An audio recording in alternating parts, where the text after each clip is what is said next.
내가 이렇게 빚어진 것이 오묘하고 주님께서 하신 일이 놀라워 이 모든 일로 내가 주님께 감사를 드립니다. 내 영혼은 이 사실을 너무도 잘 압니다. 은밀한 곳에서 나를 지으셨고 땅속 깊은 곳 같은 저 모태에서 나를 조립하셨으니 내 뼈 하나하나도 주님 앞에서는 숨길 수 없습니다. 나의 형질이 갖추어지기도 전부터 주님께서는 나를 보고 계셨으며 나에게 정하여진 날들이 아직 시작되기도 전에 이미 주님의 책에 다 기록되었습니다. 하나님, 주님의 생각이 어찌 그리도 심오한지요. 그 수가 어찌 그렇게도 많은지요. 내가 세려고 하면 모래보다 더 많습니다. 깨어나 보면 나는 여전히 주님과 함께 있습니다. 아멘.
교동문 60번 시편 139편입니다.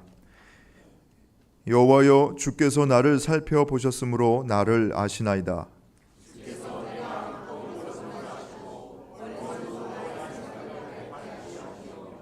나의 모든 길과 내가 눕는 것을 살펴보셨으므로 나의 모든 행위를 익히 아시오니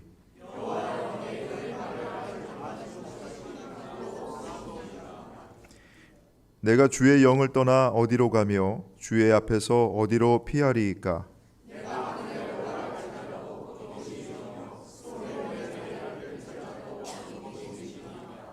내가 새벽 날개를 치며 바다 끝에 가서 거주할지라도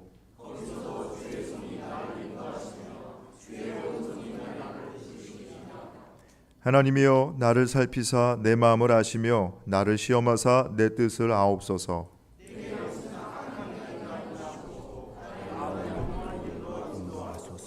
아멘. 하나님은 통회하는 마음으로 나오는 사람들을 물리치지 않으십니다. 이제 우리들의 죄를 뉘우치고 고백합시다.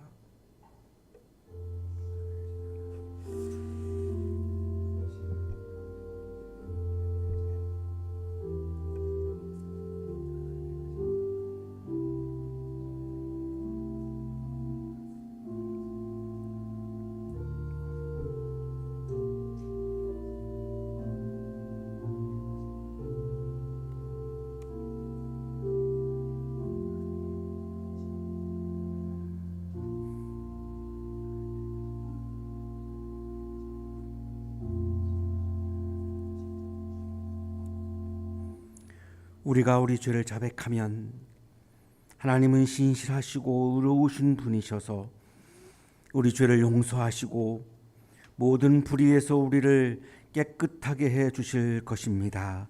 아멘.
다 같이 기도 드리시겠습니다. 시간의 주인 되시며 인류의 모든 역사를 주관하신 하나님 아버지, 부족한 저희들에게 지난주 새해 첫 주일을 날을 열어주시고 오늘도 하나님 앞에 나와서 예배를 드릴 수 있도록 하심에 감사와 찬양과 영광을 드립니다. 지난 한 해 동안도 주님께서 보호하여 주셔서 오늘 이렇게 새로운 결심과 각오로 주님 앞에 나오게 하심을 감사드립니다. 저희들의 심령을 변화시켜 주시며 금년에도 주님의 품에 보호하여 주옵소서. 지난 1년간에도 주님이 말씀으로 저희에게 나타나시어 주님의 존재하심을 느끼게 하고 있음에도 불구하고 주님의 뜻을 이해하지 못하고 자신만 생각하면서 주위의 불행한 이웃을 돕고 그들을 섬기는 일에는 소홀히 하는 어리석음을 용서하여 주옵소서. 우리를 구원하여 주신 하나님 아버지께 저희들의 건강과 가정을 지켜주시고 경영하는 직장에서나 교육을 하는 학교에서도 축복하여 주시어 주님 주신 은혜를 충만히 받게 하여 주옵소서. 저희가 세상의 어두운 곳을 찾아 불을 밝혀주며 병든 심령을 일으켜 세우며 죽어가는 곳을 다시 살아나게 하는 귀한 복음의 증인들이 되게 하여 주옵소서. 하나님 아버지, 주님께서 주시는 지혜와 명철함으로 세상 속에서 빛의 자녀가 되게 하여 주시옵소서. 우리의 삶 가운데 우리의 자랑이 세상의 자랑이 아니라 영원하시고 살아계신 하나님을 믿음으로 인하여 자랑할 수 있게 하옵소서. 우리가 성령 충만함을 받아 하나님 나라를 위하여 쓰임받게 하옵소서. 지구촌의 평화를 위하여 기도드립니다. 작년 발발된 러시아 우크라이나 사태와 이스라엘 팔레스타인 중동 전쟁으로 많은 피난민이 주위와 굶주림에 고통받고 있습니다. 최근에는 우리 한반도 외에도 가까운 대만에서도 중국과의 대립 관계로 앞날을 예측하기를 어려운 상황에 우리가 불안한 마음을 떨칠 수 없습니다. 하지만 늘 우리 곁에서 말씀으로 살아계시는 하나님의 존재를 확신하오니 모든 것이 주님의 뜻에 따라 지구촌의 안전과 평화를 이루어지기를 간곡히 기도드리옵니다. 항상 우리 한양대학교회의 성도로서 의로움과 신실함을 일깨워주시는 이천지 목사님, 오늘 귀한 말씀을 듣고 단위에 서실 때 하나님께서 하셔서 세상에서 시달리고 지친 저희들이 오늘의 말씀 속에서 새로운 힘과 용기를 얻고 돌아가는 귀한 시간 되게 하옵소서. 오늘도 교회에서 우리에게 성스러운 찬양으로 우리에게 기쁨을 주는 카로스 성가대와 모든 봉사하는 손길마다 위로의 평강의 하나님이 함께 하시기를 원하고 바라오며 오늘의 모든 예배를 주님께 드립니다. 우리에게 주어진 삶의 자리에서 하나님의 영광을 드러내며 빛과 소금의 역할을 감당하는 주의 자녀로 살아가길 원합니다. 만날 사람들 안에 그리스도의 빛을 비추게 하옵소서. 예수님의 이름으로 기도하옵나이다. 아멘.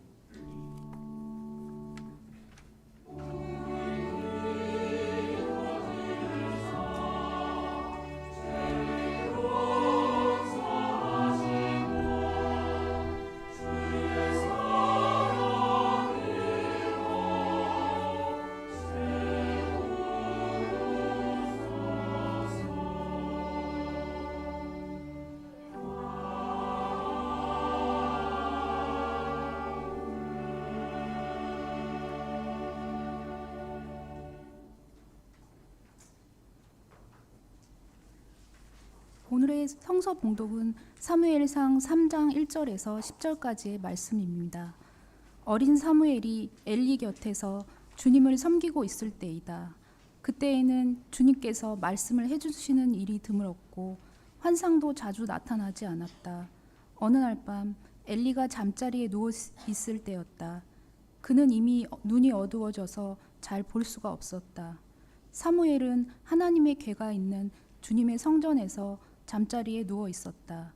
이른 새벽 하나님의 등불이 아직 환하게 밝혀져 있을 때에 주님께서 사무엘아 사무엘아 하고 부르셨다.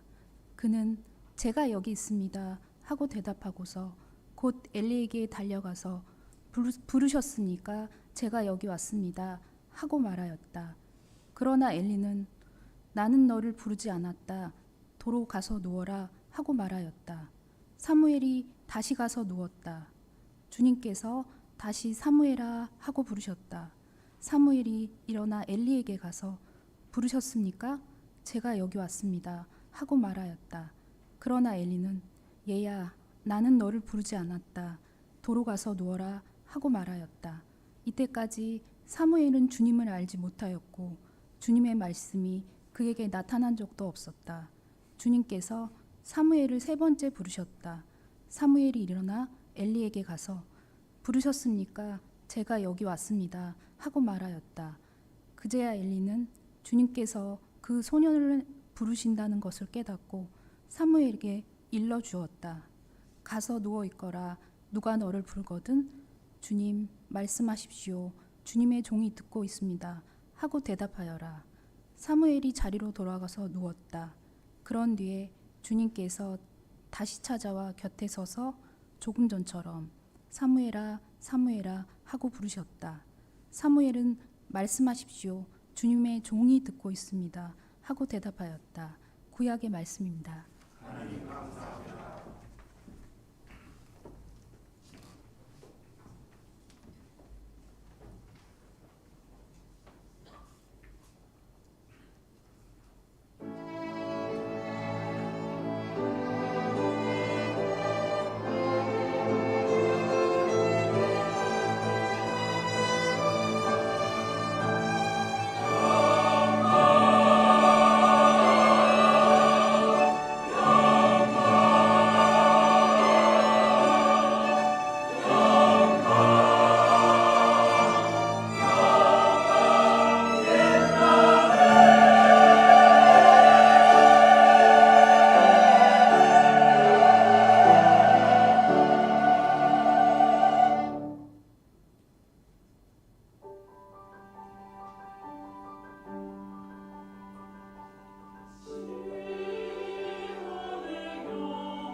주신 성가대원들에게 다시 한번 감사의 박수 하겠습니다. 고맙습니다. 옆에 계시는 분과 사랑의 인사 나누시겠습니다. 사랑합니다. 보고 싶었습니다.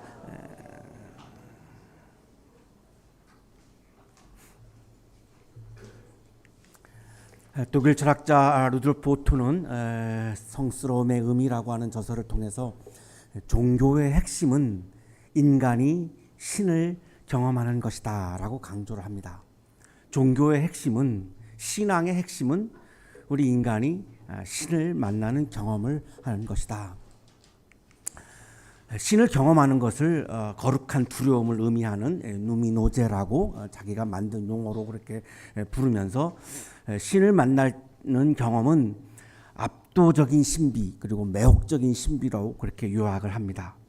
신을 만날 때에 내 마음에 신에게 압도당하는 마음이 생기게 되고 그러면서 굉장히 아주 매력적인 그런 끌리는 이런 경험을 하게 된다라고 설명을 합니다.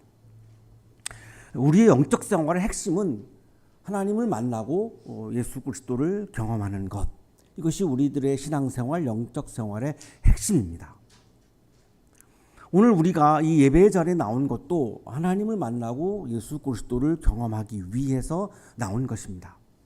이 외에는 다른 이유는 하나도 없습니다.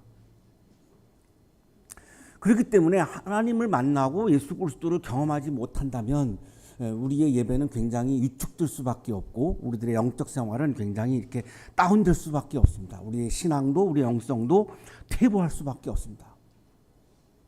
우리들에게 너무나 이 중요한 것에 대해서 우리가 굉장히 내 마음을 기울이고 정성을 기울여서 내가 어떻게 하나님을 만날 것인가, 내가 어떻게 예수님을 경험할 것인가에 대한 굉장한 노력과 고민을 많이 해야 하는 것이 우리 그리스도인의 또한 삶의 상황이기도 합니다. 여기 있는 우리들 중에 나는 하나님을 만나는 경험을 했다라고 생각하는 분들도 있을 것입니다. 또한 나는 아직 하나님을 만나는 경험을 하지 못했다라고 생각하는 분들도 있을 것입니다. 이렇게 두 부류로 나눠질 것 같습니다.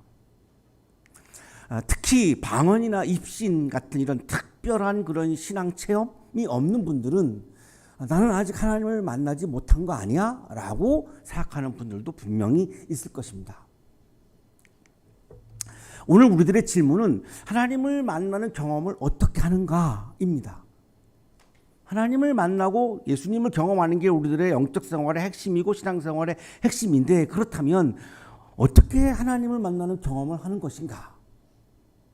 이미 경험을 했는데도 불구하고 하지 못한 것으로 생각하는 분들도 있을 수 있고 아마 제가 보기에는 여기 있는 분들은 다 경험을 하셨을 것 같은데 그냥 혼자 자기 스스로 위축되어서 나는 경험을 하지 않은 것 같은데 라고 생각하는 분들이 있을 것 같습니다.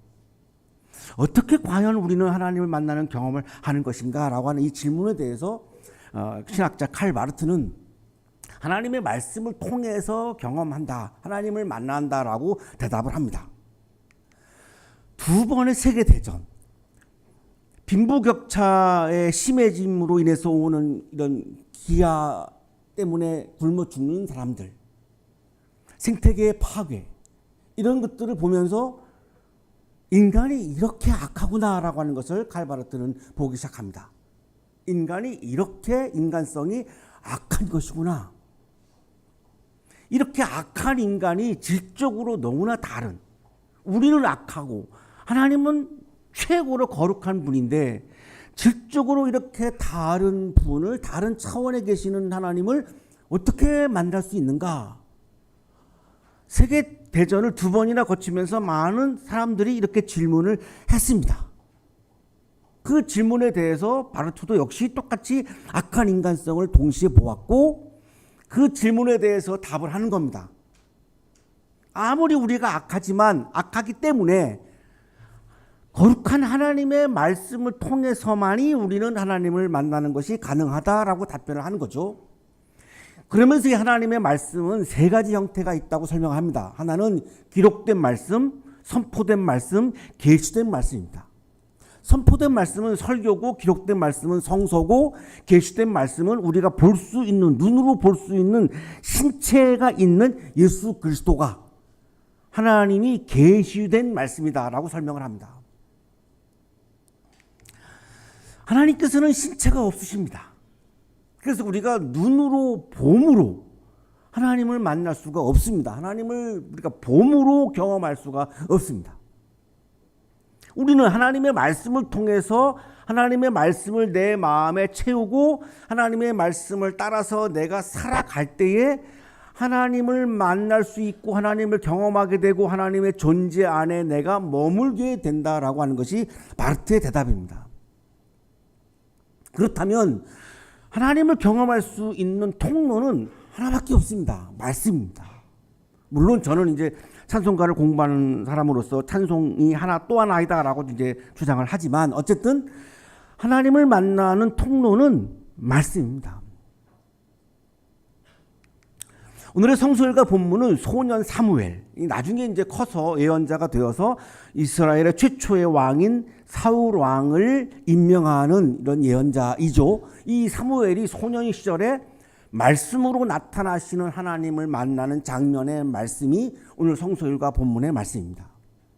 자, 오늘 말씀을 우리가 잘 묵상하면 하나님께서는 말씀으로 나타나시는구나를 우리가 확인할 수 있습니다. 성서학자인 로빈스는 오늘의 본문인 사무엘 3장은 가장 중요한 주체는 제사장 엘리도 아니고 소년 사무엘도 아니고 사무엘상 3장의 가장 중요한 주체는 하나님의 말씀이다라고 강조합니다. 오늘 본문에서 핵심 단어는, 핵심 키워드는 하나님의 말씀이라는 겁니다. 그래서 이거를 사무엘의 입장, 엘리의 관점에서 보면 안 되고 말씀이라고 하는 관점에서 오늘 말씀을 우리가 읽어야 가장 정확하게 오늘 본문을 읽을 수 있다라고 로빈스는 그렇게 주장을 합니다. 그래서 오늘 우리는 하나님의 말씀이라고 하는 관점에서 오늘 본문을 함께 묵상하려고 하는 것입니다. 사무엘이 소년 시절에 하나님께서 소년 사무엘에게 나타나셨습니다. 사무엘이 눈으로 보지 못합니다. 하나님이 나타나신 것은 말씀으로 나타나십니다. 4번이나 말씀으로 나타나십니다. 3번째까지도 사무엘은 하나님인 줄 모릅니다. 눈으로 보았다면 알았겠죠. 4번째 가서야 제사장 엘리가 가르쳐 줘서 하나님이 나에게 나타나셨구나라고 하는 것을 알게 되고 거기서 태어나서 처음으로 하나님을 경험하게 됩니다. 이 당시에 돌아가 보면 제사장 엘리가 잠을 자고 이렇게 있었고 사무엘도 성전에 있었는데 이때 당시의 상황을 이렇게 사무엘상 3장 1절을 말씀해 주는데 주님께서 말씀을 해 주시는 일이 드물었고 환상도 자주 나타나지 않았다 이렇게 말씀합니다. 말씀과 환상이라고 하는 중요한 단어 두 단어가 나오고 있는데요. 이 말씀과 환상이라고 하는 이 단어는 구약성서에서 하나님께서 예언자들에게 나타나는 방식의 시작적인 용어입니다. 전문 용어입니다. 구약에서는 구약시대 때는 하나님이 사람들에게 나타나실 때 말씀으로 나타나셨습니다. 십계명 때도 그렇고요. 그리고 환상으로도 나타나셨습니다.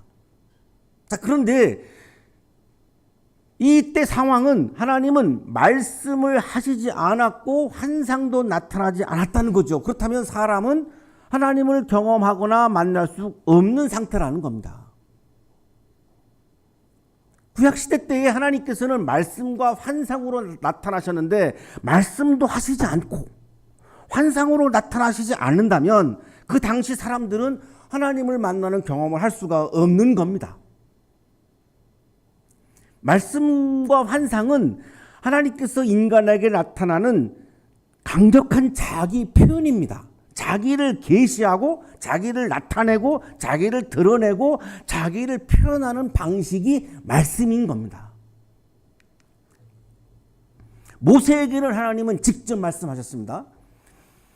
그런데 사사시대 한 300년 정도 되는데 말씀을 하시지 않는 겁니다.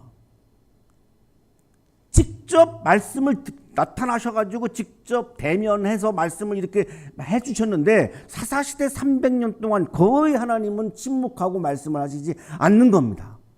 왜 그럴까요? 사람들이 하나님의 말씀에 귀를 기울이지 않았던 거죠. 안 들으려고 하는데 굳이 말씀을 할 이유가 없는 거죠. 하나님 입장에서 보면 안 들으려고 하는 사람들한테 굳이 뭐 하나님이 뭐 아쉬운 게 있어가지고 굳이 말씀하실 이유가 없는 겁니다. 그만큼 구약시대의 이스라엘 사람들이 하나님의 말씀에 귀를 기울이지 않았다는 겁니다. 그러니까 하나님은 말씀하시지 않는 거고, 그렇다면 하나님을 만나는 통로가 완전히 차단되어서 이스라엘 사람들은 그 당시 하나님을 만나는 경험을 하지 못할 수밖에 없는 거죠. 오늘날에도 마찬가지죠. 우리가 하나님의 말씀에 대해서 마음이 없고 하나님의 말씀에 대해서 귀를 기울이지 않고 하나님의 말씀에 대해서 내가 소중하게 여기는 마음이 없고 오로지 그냥 내 생각, 내 철학, 내 이념, 내 주관만이 중요하다고 생각하는 분이 있다면 하나님을 만나는 것은 거의 불가능한 거죠. 하나님이 말씀하실 리가 없으니까요, 그분에게. 하나님의 말씀에 대해서 사모하는 마음이 있고 그리워하는 마음이 있고 사랑하는 마음이 있고 그걸 내가 소중하게 여기고 내 삶의 길로 생각하고 그것이 나를 지배해야 된다라고 하는 간절한 마음이 있는 사람에게는 하나님이 말씀을 주실 것이고 말씀으로 나타나신 하나님이시기 때문에 그분은 하나님을 만나는 경험을 하겠죠. 자, 이런 상황에서 제사장 엘리는, 제사장은 누구입니까? 하나님과 사람들을 중재하는 사람이죠. 만나게 해주는 사람인데 거의 말씀을 하시지 않았다라고 하는 이 1절의 본문을 보면 제사장 엘리 역할이 거의 없는 거라고 생각할 수 있습니다. 하나님을 만나게 해줘야 되는데 말씀을 하시지 않으니 엘리 입장에서도 뭐 다른 방도가 없는 거죠. 잠자리에 누워 있었고 그리고 사무엘은 하나님의 궤가 있고 하나님의 등불이 켜져 있는 성전에서 잠자리에 누워 있었습니다.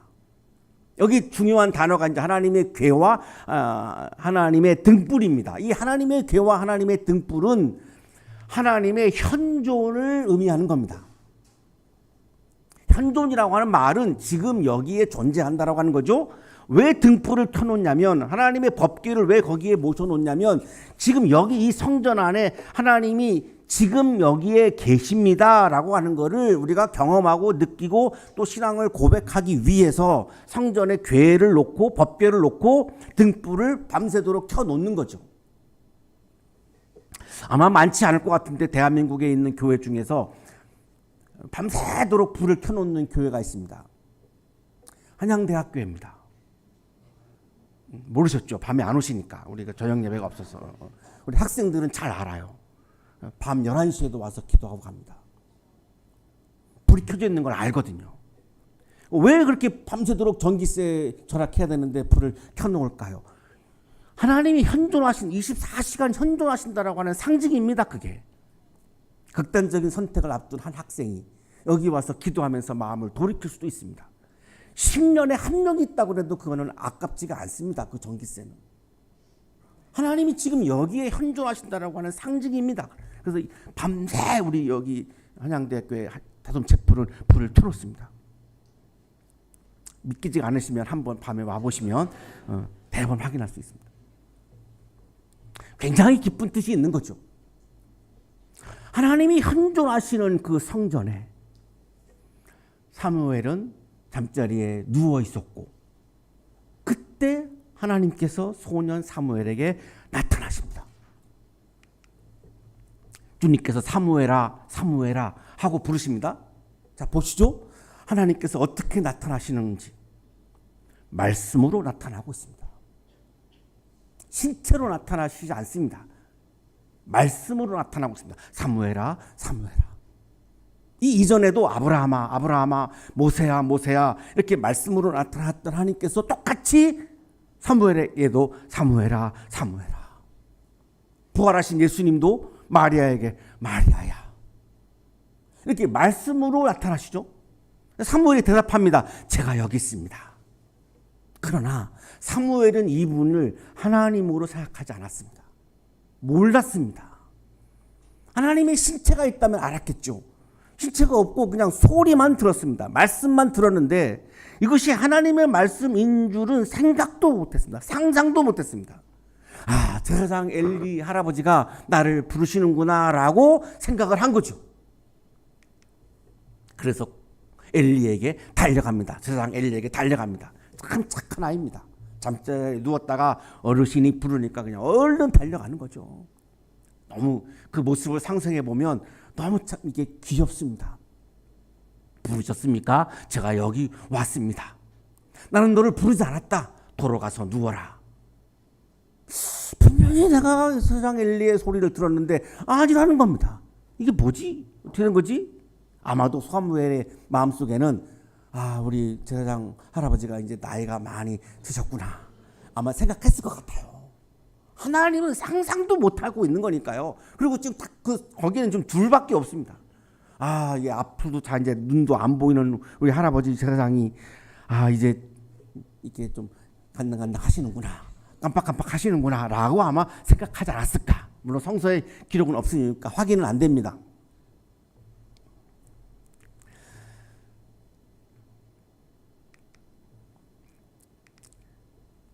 제사장 엘리가 안 부른 걸 확인하고 사무엘은 다시 가서 이제 눕습니다. 주님께서 하나님이 다시 또 부르죠. 사무엘아, 사무엘아. 반복해서 부르는 거죠. 두 번째 부르심이죠. 역시 이번에도 하나님은 말씀으로 나타나고 있음을 확인할 수 있습니다. 신체로 나타나지 않고 막 빛으로 나타나시는 것도 아니고 말씀으로 나타나고 있습니다. 역시 또 사무엘은 제사장 엘리에게 가죠. 부르셨습니까? 제가 여기 왔습니다. 얘야, 나는 너를 부르지 않았다. 돌아가서 누워라. 이상하죠. 이상합니다. 이때까지 사무엘은 7절입니다. 하나님을 알지 못했다고 말씀합니다. 주님의 말씀이 그에게 나타난 적도 없었다고 말씀하죠. 자, 요 한 문장이 굉장히 중요한데요. 사무엘은 주님을 알지 못했습니다. 주님의 말씀이 그에게 나타난 적이 없습니다. 이 알지 못했다라고 하는, 이 알다라고 하는 말은 히브리어 야다를 옮긴 말인데, 이 야다라고 하는 히브리어는 몸과 마음으로 하나님을 경험하다라고 하는 뜻입니다. 머리로 안다는 말이 아닙니다. 몸과 마음으로 내가 경험하는 거를 히브리인들은 야다라고 하는 표현을 씁니다. 사무엘이 하나님을 알지 못했다라고 하는 이 본문은 사무엘은 하나님을 몸과 마음으로 경험하지 못했다라고 하는 말입니다. 왜 경험하지 못했을까요? 주님의 말씀이 그에게 나타난 적이 없다. 확실하게 말씀해 주는 겁니다. 말씀이 나타난 적이 없기 때문에 사무엘은 하나님을 경험할 수가 없었던 겁니다. 왜? 하나님은 말씀으로 나타나시기 때문입니다. 하나님께서 사무엘에게 세 번째 나타나셔서 말씀으로 나타나셔가지고 세 번째 부르십니다. 그러니까 사무엘은 또 여전히 진짜 성실합니다. 그렇게 진실할 수가 없어요. 두 번이나 아니라고 하는데 또 제사장에게 가죠. 제가 여기 왔습니다. 이때 제사장이 알아차렸습니다. 사무엘은 그때까지도 이것이 하나님의 말씀, 하나님의 소리인 줄 알아차리지 못했는데 드디어 제사장이 이제 세 번째 이때에 알아차린 거죠. 아, 하나님이 나타나셨구나. 하나님이 이 아이에게 나타나셨구나. 말씀으로 나타나셨구나를 제사장 엘리가 알아차린 거죠. 깨달은 거죠. 그래서 사무엘에게 말하는 거죠. 가서 누워 있거라. 누가 너를 부르거든 주님 말씀하십시오. 주님의 종이 듣고 있습니다라고 대답하여라. 아주 자세하게 어떻게 대답을 해야 되는지를 알려줍니다. 주님 말씀하십시오. 주님의 종이 듣고 있습니다. 라고 말을 해라. 사무엘이 자리에 가서 이제 누웠습니다. 드디어 하나님께서 또 나타나시죠. 찾아와 곁에 서서 이 서서라고 하는 단어가 60절에서는 가장 중요한 단어입니다. 서서 조금 전처럼 똑같이 사무엘아 사무엘아라고 부르십니다. 역시 또 말씀으로 나타나고 있습니다. 사무엘아 사무엘아. 그래 가르쳐준 대로 사무엘이 대답을 해요. 말씀하십시오. 주님의 종이 듣고 있습니다. 이 가르침을 이렇게 받아들이는 게 굉장히 아주 뛰어나죠. 그대로 이 스폰지처럼 제사장 엘리가 가르쳐준 것을 그대로 받아들여 가지고 아주 그냥 그대로 대답을 합니다. 이 장면이 사무엘이 처음으로 태어나서 말씀으로 나타나신 하나님을 만나는 경험을 하는 장면입니다.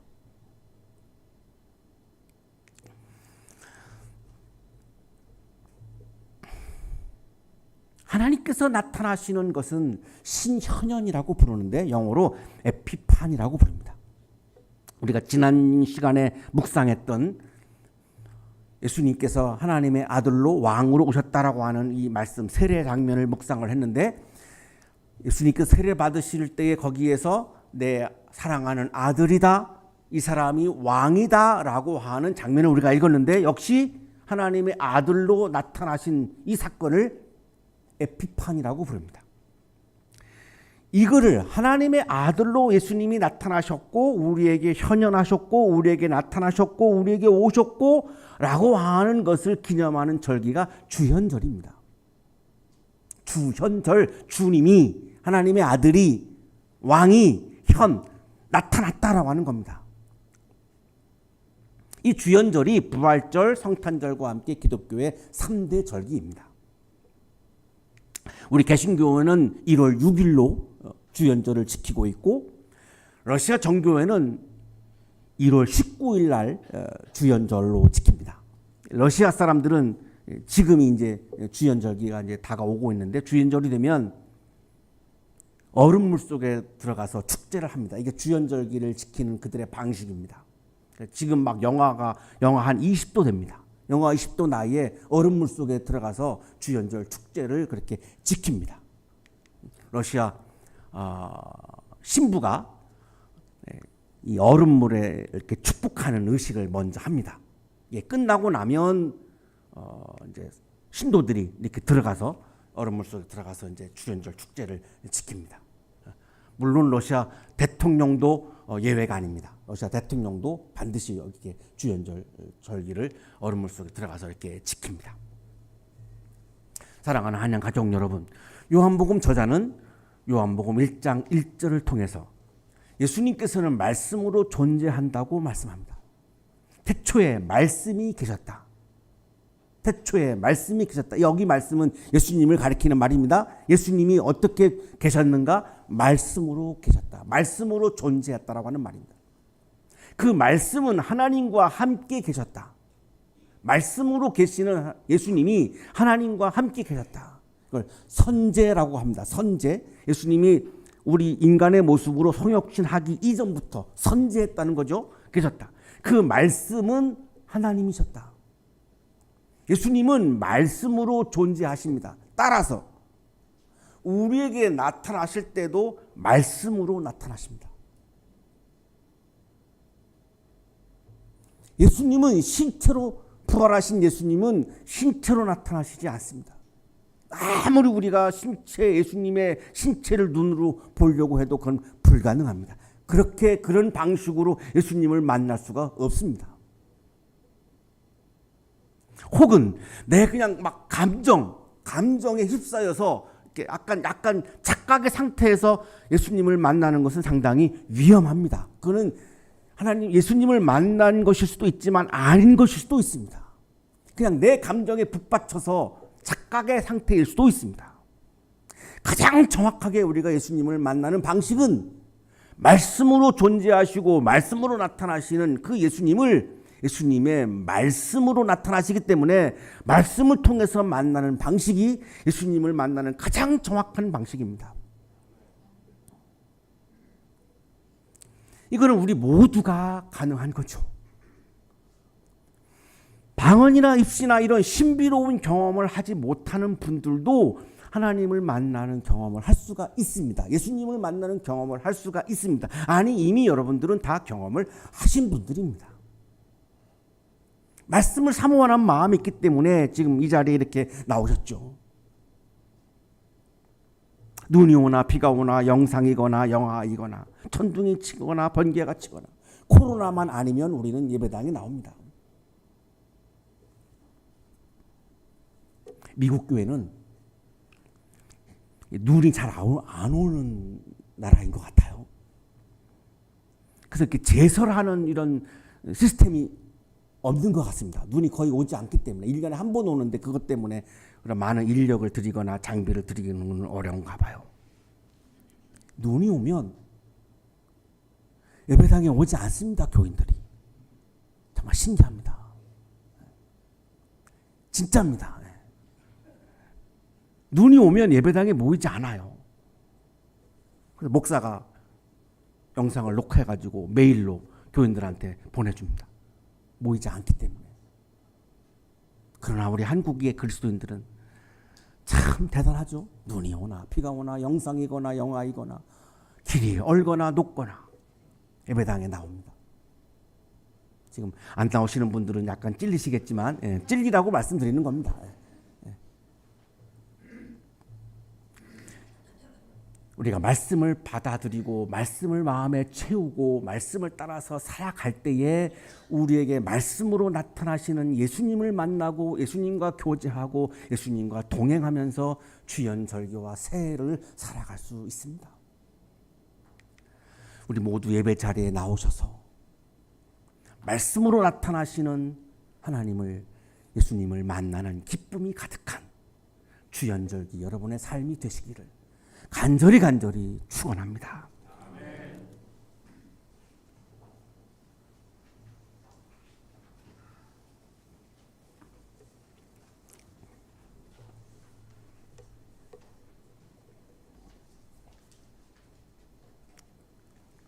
거룩하신 주님, 오늘도 우리를 사랑하셔서 말씀으로 나타나셔서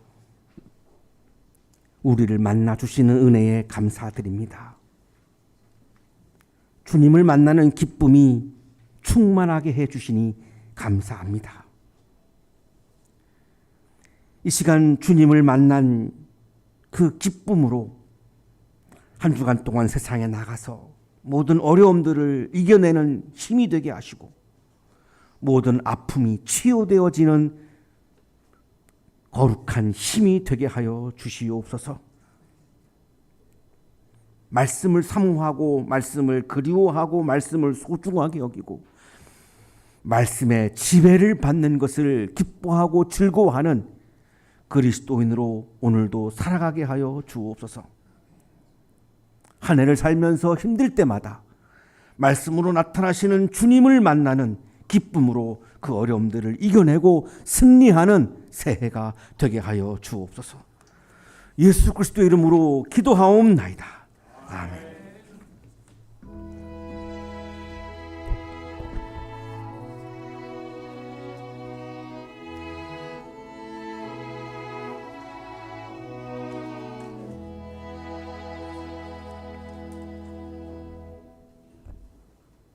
자, 교회 소식 전해드리겠습니다. 자, 오늘은 주연절 후 둘째 주일로 다음 주일은 이제 주연절 후 셋째 주일입니다. 해당 성서일과 본문 고린도전서 7장 29절에서 31절까지의 말씀입니다.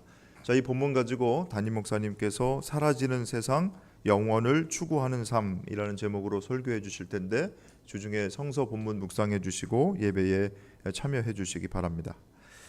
자, 오늘 정기기획위원회의 있습니다. 우리 기획위원분들 점심 식사 후에 세미나실로 모여주시기 바랍니다. 기획위원회가 있는 관계로 우리 청년교회 모임은 친교실에서 진행합니다. 우리 청년회장의 안내에 따라서 모여주시기 바랍니다. 신년을 맞아서 기독교 신문에서 우리 한양대학교회를 자세하게 소개하는 기사를 게재해 주었습니다.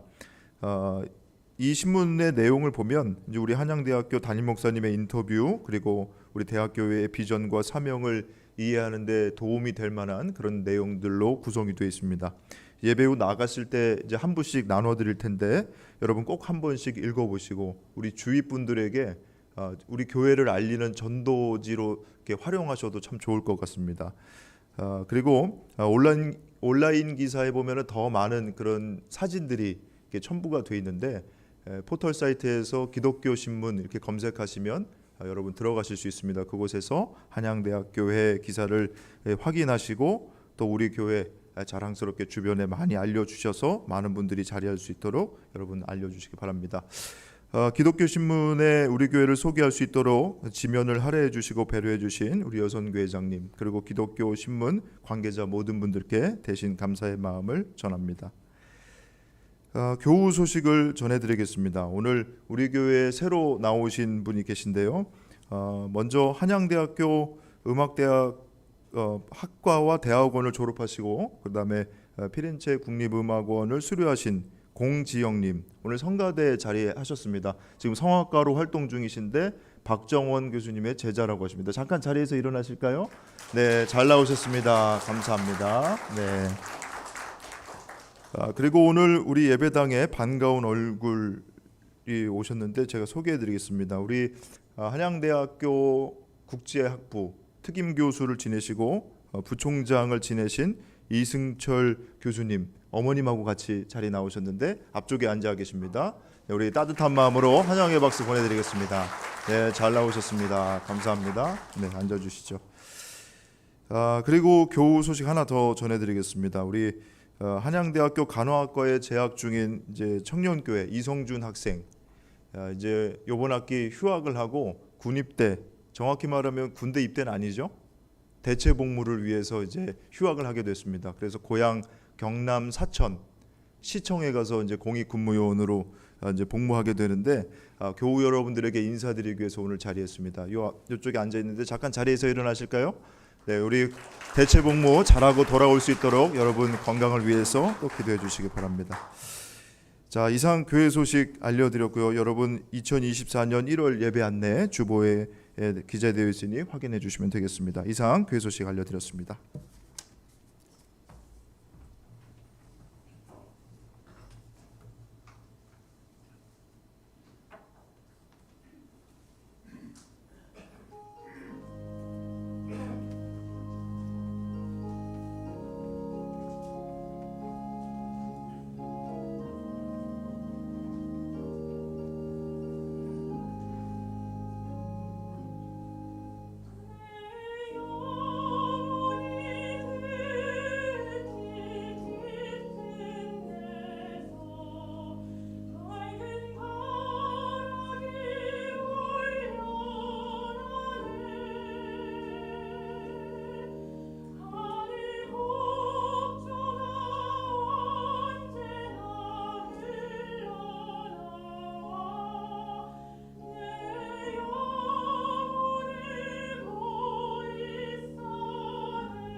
거룩하신 주님,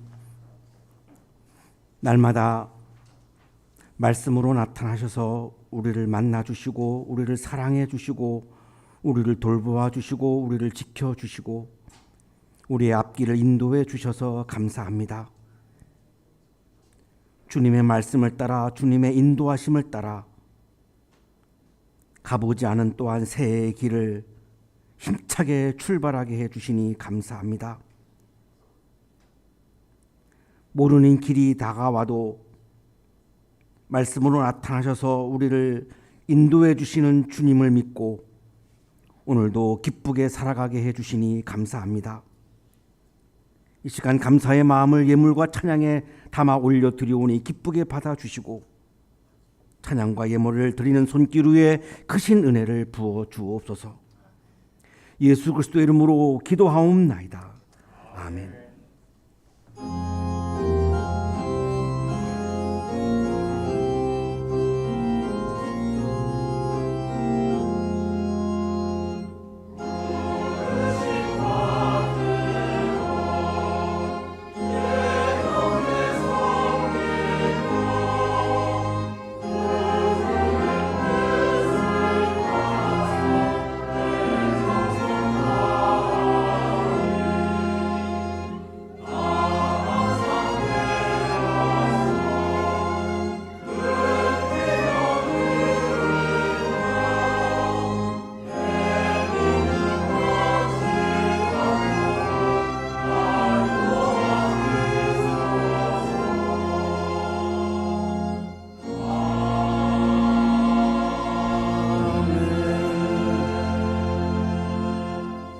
이제는 우리에게 하나밖에 없는 생명까지도 아낌없이 사랑으로 나누어 주시는 예수 그리스도의 은혜와 오늘도 우리에게 말씀을 주시는 하나님의 사랑하심과 생명의 기운을 주시는 성령의 역사하심이 말씀으로 나타나시는 하나님께 영광과 찬송을 올려드리고 주시는 말씀을 마음에 가득가득 채우고 그 말씀을 따라서 한 발자국 한 발자국 세상에 나아가 살아갈 것을 굳게 다짐하고 또 다짐하며 세상을 향하여 힘차게 나아가는 우리 모든 한양 가족들의 삶 속에 지금부터 영원토록 함께 하시기를 간절히 축원하옵나이다. 아멘.